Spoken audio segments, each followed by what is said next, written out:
Upaya setan yang luar biasa. Kepada saya telah ditunjukkan bahwa kita harus berjaga di setiap sisi dan tekun melawan insinuasi atau sindiran dan tipu daya setan. Dia telah mengubahkan dirinya menjadi malaikat terang dan memperdaya serta menawan ribuan orang. Keuntungan yang dia ambil dari ilmu pengetahuan tentang pikiran manusia sangat luar biasa. Di sini, seperti ular, dia menyusup masuk tak kelihatan untuk merusak pekerjaan Allah. Mujizat-mujizat dan pekerjaan Kristus semua dijadikan seperti usaha manusia. Jika setan mengadakan serangan yang berani dan terang-terangan terhadap kekristenan, itu akan menimbulkan kecemasan dan pergumulan umat Kristen di kaki penebus, dan pelepas yang kuat lagi berkuasa akan menghalau musuh yang berani itu. Namun setan menyamar seperti malaikat terang, bekerja dalam pikiran untuk menariknya jauh dari satu-satunya jalan yang aman dan benar. Ilmu-ilmu frenologi atau sistem menilai sifat dan daya pikir orang berdasarkan bentuk tengkoraknya, psikologi dan hipnotisme telah digunakan setan sebagai saluran langsung kepada generasi ini, dan ciri khas pekerjaannya menjelang penutupan pintu kasihan ditandai dengan kuasa itu. Sementara kita mendekati akhir zaman, pikiran manusia akan lebih siap terpengaruh oleh tipu daya setan. Dia menuntun manusia fana yang tertipu itu untuk menganggap pekerjaan dan mujizat-mujizat Kristus adalah hal-hal yang biasa. Setan pernah berambisi memalsukan pekerjaan Kristus serta menetapkan kuasa dan tuntutannya sendiri. Biasanya ia tidak melakukannya secara berani dan terbuka. Ia amat cerdik dan mengetahui cara yang paling efektif untuk menjalankan penipuannya dengan datang kepada manusia malang yang telah jatuh itu dalam bentuk malaikat terang. Ia mendatangi Yesus di padang gurun dengan rupa pemuda yang ganteng, lebih menyerupai seorang raja daripada malaikat yang berdosa. Dia datang dengan mengucapkan kitab suci dan berkata, "Sebab ada tertulis," dan seterusnya. Juru selamat kita yang menderita itu membalas dengan kitab suci dan berkata, "Ada pula tertulis."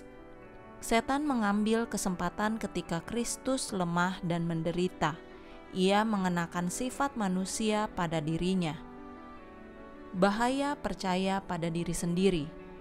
Jika setan dapat mengaburkan dan menipu pikiran manusia dan menuntun orang berdosa untuk berpikir bahwa ada kuasa bawaan pada diri mereka untuk menyelesaikan pekerjaan besar dan baik, mereka akan berhenti mengandalkan Allah dalam melakukan pekerjaan mereka karena menganggap ada kuasa pada diri mereka sendiri. Mereka tidak mengakui kuasa yang lebih tinggi. Mereka tidak memberi hormat kepada Allah yang patut diberikan karena kebesaran dan kemuliaannya. Demikianlah tujuan setan terpenuhi.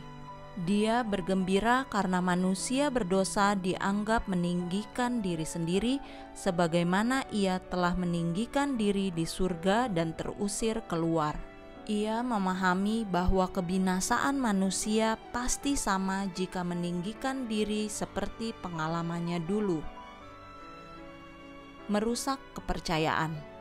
Setan telah gagal ketika mencobai Kristus di padang gurun. Rencana keselamatan telah dijalankan. Harga yang mahal telah dibayar untuk menebus manusia. Dan kini setan berupaya merobek dasar pengharapan Kristiani dan membalikan pikiran manusia bahwa mereka tidak diuntungkan atau diselamatkan oleh pengorbanan besar itu. Ia menuntun manusia yang jatuh itu melalui segala tipu muslihatnya yang jahat untuk mempercayai bahwa ia dapat berbuat yang terbaik tanpa pendamaian, bahwa ia tidak perlu bergantung pada juru selamat yang tersalib dan telah bangkit itu, bahwa jasa manusia sendiri melayakkannya berkenan kepada Allah. Kemudian ia memusnahkan kepercayaan terhadap Alkitab, menyadari jika di sini ia berhasil dan satu alat yang dapat mendeteksi tentang dirinya telah dirusakkan, maka dia aman. Ia mengikat pikiran dengan hayalan bahwa tidak ada setan, dan mereka yang percaya hal ini tidak perlu berupaya melawan dan berperang terhadap yang tidak ada, dan yang buta dan malang ini akhirnya setuju dengan pepatah, segala sesuatu adalah benar. Mereka tidak mengakui hukum yang menimbang perbuatan mereka. Setan menuntun banyak orang untuk mempercayai bahwa berdoa kepada Allah adalah percuma dan hanya formalitas.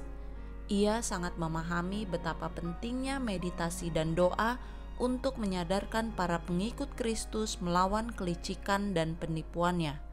Muslihat setan akan mengalihkan pikiran dari kegiatan ini agar jiwa tidak bersandar pada bantuan yang maha kuasa dan menerima kekuatan dari Dia untuk melawan serangannya. Jika kita melalaikan upaya berdoa, berarti melayani tujuannya, mujizat-mujizat penipuannya pun akan lebih mudah diterima. Setan menjalankan tujuannya dengan menyusun pencobaan-pencobaan yang memperdaya manusia, yakni pencobaan yang gagal dilakukannya terhadap Kristus.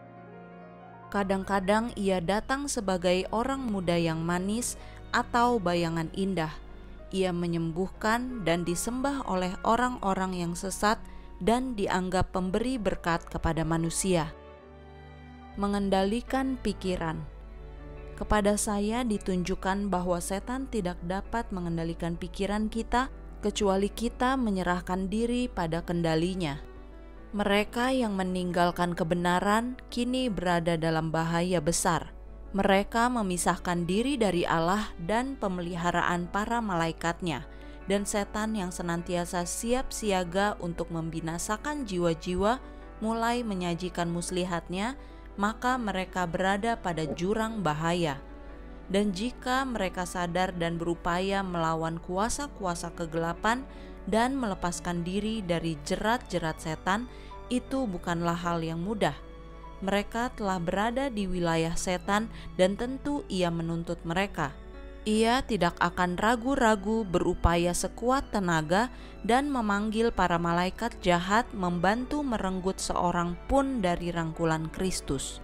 Mereka yang mencobai iblis untuk menggoda mereka harus berupaya keras untuk membebaskan diri dari kuasanya. Bila mana mereka mulai berupaya melepaskan diri, para malaikat Allah yang telah didukakan akan datang untuk menyelamatkan mereka. Setan dan para malaikatnya tidak mau kehilangan mangsanya.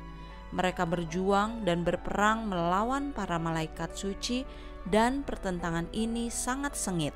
Dan jika orang-orang berdosa itu terus memohon dan dengan sangat rendah hati mengaku dosa mereka, para malaikat yang jauh lebih berkuasa akan menang dan merenggut mereka dari kuasa para malaikat iblis. Tirai terbuka. Sementara tirai terbuka dan kepada saya ditunjukkan kejahatan zaman ini, hati saya sangat muak dan rasanya hampir pingsan. Saya melihat penduduk bumi telah memenuhi cawan kejahatan mereka. Murka Allah menyala dan tidak terpadamkan lagi sampai orang-orang berdosa dimusnahkan dari muka bumi. Setan adalah musuh Kristus. Ia adalah pencipta dan pemimpin setiap jenis pemberontakan di surga dan di bumi. Kegeramannya bertambah dan kita tidak menyadari kuasanya. Sekiranya mata kita dibuka dan dapat melihat para malaikat jahat bekerja pada mereka yang merasa nyaman dan menganggap diri mereka selamat, kita tidak akan merasa aman. Setiap saat para malaikat iblis berada di jalan kita. Kita berharap orang-orang jahatlah yang siap sedia melakukan anjuran-anjuran setan. Akan tetapi, ketika pikiran kita tidak terjaga terhadap agen-agen siluman setan, mereka mengambil lahan baru dan akan melakukan mujizat-mujizat dan keajaiban-keajaiban di mata kita. Apakah kita siap untuk melawan mereka dengan firman Allah, satu-satunya senjata untuk meraih kemenangan? beberapa orang akan tergoda untuk menerima mujizat-mujizat ini sebagai yang berasal dari Allah. Orang sakit akan disembuhkan di depan mata kita. Mujizat-mujizat akan ditunjukkan di mata kita. Apakah kita siap pada ujian ketika mujizat dusta setan diperagakan lebih seksama? Tidakkah lebih banyak jiwa yang terjerat dan tertawan?